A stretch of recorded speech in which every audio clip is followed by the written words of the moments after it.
Hi, my name is Andrea, and I'd like to tell you how costly, literally and figuratively, injustice and lack of honesty can be. But first of all, I have to tell you something about my family. A long time ago, my great-grandfather built an enormous 3-story house, which was supposed to be a family nest, just like an aristocratic estate in the South. My great-grandfather managed to keep his riches during the Great Depression, so my grandfather, and later on my father, inherited both the house and the traditions. I hope that when the time comes, I will live here with my own family. The house is really huge, and so is the garden surrounding it, and my father hires people to help us with all of this. The gardener who creates masterpieces from ordinary plants, the cook who makes dinners and leaves food for the next day in the fridge, and the housekeeper. Our current housekeeper's name is Julia. Somebody has to pay all these bills, so my dad spends almost all of his time in the office, coming home late for dinner and sometimes not even coming home at all. I miss him very much, but I understand why this happens. My mom does not have to go to work, but this in no way means that I get to see her more often. Even though our town is small, we have many activities that my mom always takes part in. And if there's some kind of family drama, my mom will always be in the middle, calming, listening, and encouraging. All the housewives in our town share their secrets with her, and no contest like the most beautiful rose in town would dare be held without her. So I often stay home with just Julia, who's completely silent. But I seldom feel lonely. My huge house is not as empty as you might think, and it's never looked depressing to me. It has a complicated and well-thought-out interior, full of beautiful things. Vases, jewel caskets, ashtrays, though my father doesn't smoke, different figurines, stones, and other souvenirs collected by the 3 generations of my family. And from very early childhood, I've liked to sort them out. Nobody else's house has so many amazing and sometimes very expensive things, and I always felt proud to experience such an out-of-the-ordinary way of life in my home. That's why I noticed immediately when the letter opener and the ivory owl statuette disappeared from the table in the library. Well, the library is very large, so these things could easily have fallen on the floor and gotten lost during cleaning, so I just called the housekeeper and asked her to look for them during her next cleaning. For some reason, Julia looked worried and nervous, as if I ordered her to find the souvenirs immediately. But she is quite an emotional person, so I decided not to correct her and returned to what I was doing.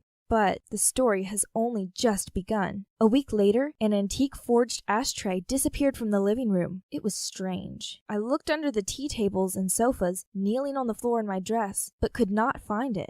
Then I remembered the souvenirs from the library and went to see if they were found. No.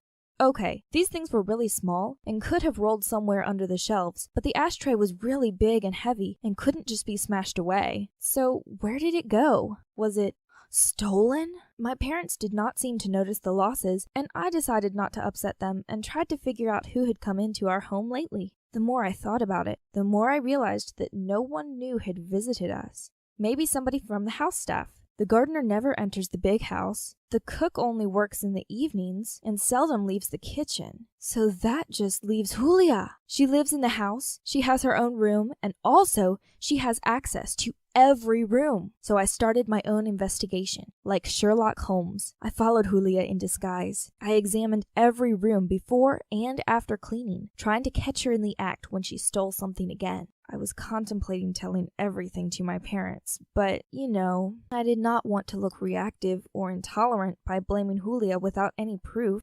But after that, a really valuable thing disappeared. A passe part-out with a postcard signed for my great-grandfather by one of the Golden Age Hollywood stars. It was a family relic, and it just vanished. It was too much. So, when we all had a family dinner and Julia came to help with the dishes, I told my parents everything. My father was devastated. My mother kept silent, and Julia was terrified. Of course, my dad asked for some explanations, but she only shook her head and repeated that she did not take anything. My father announced that she was fired, and Julia ran out in tears. For almost half an hour, my father was loudly trying to figure out if it was really Julia's fault. Finally, he came to the conclusion that she was the only person who could steal the valuables and decided to call the police. And all of a sudden, my mother broke her silence and said that Julia was innocent. It was her who was throwing away this old garbage, trashing them one by one. In less than a minute, she started yelling that she was fed up with living in my father's family museum, which costs a fortune to keep, and that she was suffocating in all this junk.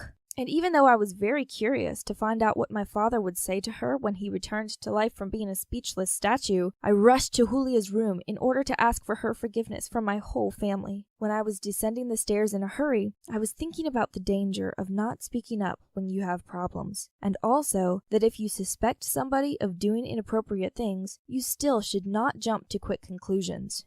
Have you ever suspected somebody of committing a crime? What did you do in this case? Share your stories in the comments, and do not forget to share this story with your friends.